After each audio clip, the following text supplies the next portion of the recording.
Cześć, zastanawia mnie fakt, ile osób spośród nas używa na co dzień klawiatury numerycznej. Zaraz powiecie, hej, technologii, przecież są klawiatury TKL beznumerycznej. Ale gdyby pójść tak dalej i jeszcze zmniejszyć rozmiar klawiatury? Zapraszam do recenzji klawiatury Savio w formacie 60%. Oglądajcie. Klawiatura Savio Blackout lub Whiteout to rodzina klawiatur przewodowych mechanicznych wyróżniająca się konstrukcją w formacie 60%.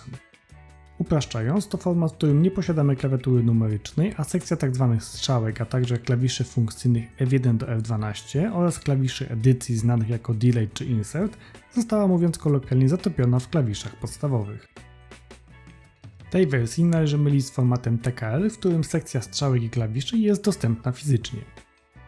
Omawiana klawiatura jest niewielka, ale posiada odpowiednią wagę tak, aby nie tańcowała nam po biurku. Układ klawiszy to najpopularniejszy typ US z małym enterem i dużym przyciskiem Shift z lewej strony.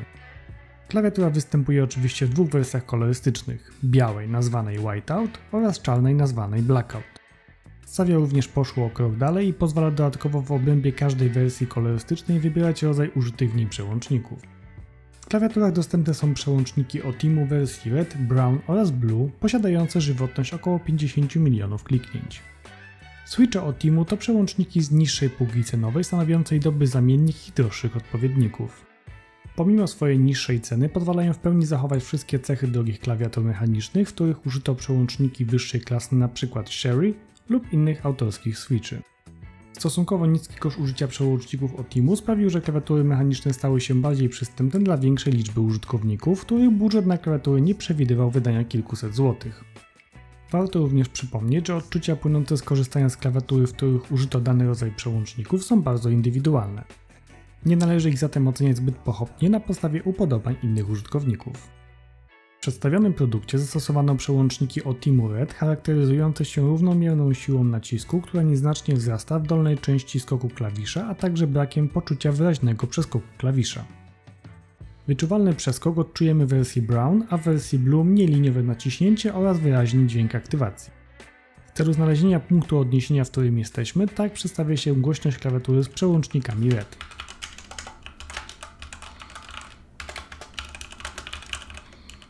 Dla porównania tak brzmi SteelSeries Apex 3.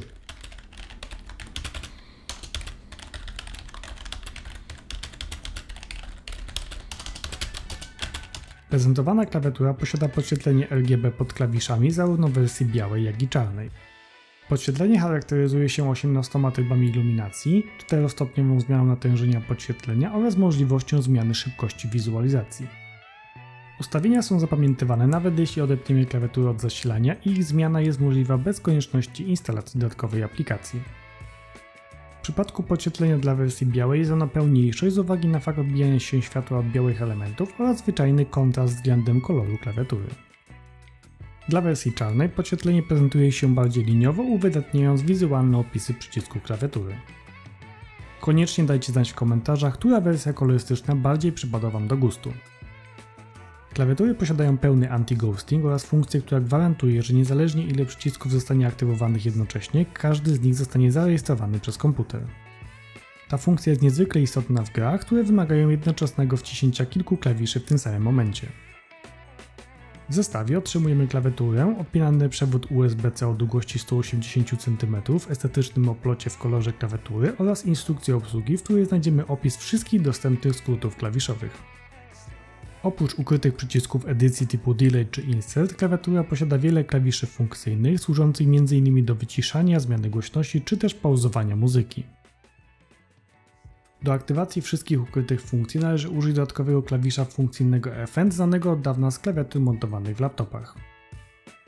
Możemy również zablokować całkowicie klawisz Windows, włączyć na stałe przyciski tzw. strzałek, które są ukryte po prawej stronie klawiatury, a także zresetować wszystkie ustawienia do wartości domyślnych. Uzupełnieniem tych funkcji jest możliwość sterowania nimi z poziomu aplikacji, która pozwala również na tworzenie Mac czy też zmianę funkcji danego przycisku. Każdy z przycisków możemy zaprogramować kolorystycznie oraz funkcjonalnie lub skorzystać z predefiniowanych efektów czy też utworzonych wcześniej własnych profili. Mamy także oczywiście możliwość eksportowania i importowania ustawień np. od naszego kolegi lub koleżanki. Aplikację dla klawiatury możemy pobrać z oficjalnej strony Savio. Dla wersji Blackout i Whiteout posiadamy dwie różne wersje aplikacji, jednak nie posiadają one żadnych różnic programowych, oprócz innej wizualizacji klawiatury wewnątrz aplikacji. W klawiaturze nie znajdziemy huba USB lub złącza audio. Do dyspozycji mamy również dwustopniowe nóżki umożliwiające ustawienie klawiatury na 3 różnych wysokościach podparcia. Z uwagi na konieczność zachowania kompaktowości klawiatury nie mamy również podpórki na nadgarstki. Na koniec dodam, że klawiatura nie palcuje się oraz posiada technologię, która powinna sprawić, że oznaczenia przycisków nie będą się ścierać. Podsumowując, klawiatury Whiteout oraz Blackout to wybór dla osób, które cenią kompaktowość i funkcjonalność klawiatury w połączeniu z jej mechanicznym charakterem. Klawiatury kosztują około 165 zł bez znaczenia na wersję kolorystyczną oraz rodzaj użytych przełączników OTIMO. Należy pamiętać, że jest to klawiatura w formacie 60%, co sprawia, że do dyspozycji mamy tylko część podstawową klawiatury bez sekcji numerycznej. Pozostałe brakujące klawisze są dostępne, ale do ich aktywacji jesteśmy zmuszeni użyć przycisku Fn. Drugą opcją jest zmiana przeznaczenia przycisku w sekcji Button Settings w aplikacji Savio.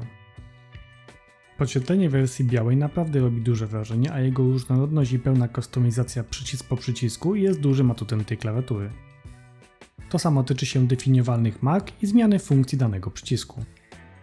Dla osób dużo piszących na klawiaturze połączenie idei klawiatury mechanicznej oraz formatu 60% może nie przypaść całkowicie do gustu. Natomiast dla osób grających w gry i np. projektantów, którzy cenią sobie przede wszystkim minimalizm i gwarancję rejestracji wciśnięcia każdego klawisza oraz ogólną funkcjonalność i różnorodność dostępnych opcji, będzie ona warta uwagi i zakupu.